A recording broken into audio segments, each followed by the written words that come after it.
हुकूमत पंजाब ने आम इंतखाबात में धांधली के इल्जामात लगाने वाले कमिश्नर रावलपिंडी लियाकत अली चट्ठा का तबादला कर दिया है। लियाकत चट्ठा को SNGAD रिपोर्ट करने का हुक्म दिया गया है। उनकी जगह DG Rawalpindi development authority Mohammad Saif Anwar को कमिश्नर रावलपिंडी का इजाफी चार्ज सौंप दिया गया है। सैफ अनवर ने चार्ज संभालते ही DROs के साथ हंगामी इजलास मुनक्किद किया। बाद में सहाफियों से गुफ्तगू में रावलपिंडी के नए कमिश्नर ने साबिक कमिश्नर लियाकत अली चट्ठा के धांधली के इल्जामात मुस्तरद कर दिए। रावलपिंडी डिवीजन के DROs ने भी इलेक्शन कमीशन से इल्जामात की तहकीकात का मुतालबा किया है।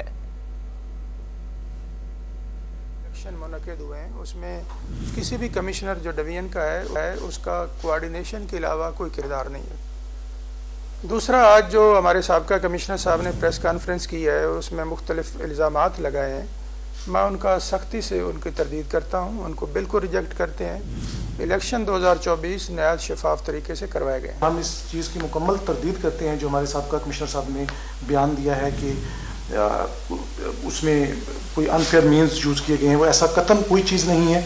और अल्हम्दुलिल्लाह हमने इस कौमी फ्रीज़े की जो अदायगी है उस पर हमें किसी किस्म का कमिश्नर ऑफिस से या कहीं और से कोई किसी किस्म का कोई असर और रसूख ना था और ना ही कोई ऐसा दबाव था। मैं DRO चकवाल अपने फ़राइज़ अंजाम दे रही थी।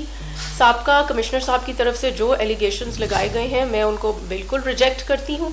हमने इलेक्शंस 2024 इलेक्शन कमीशन की हिदायत के मुताबिक, इलेक्शन एक्ट के मुताबिक और election rules, conduct of election rules के मुताबिक फ्री और फेयर और ट्रांसपेरेंट करवाए हैं।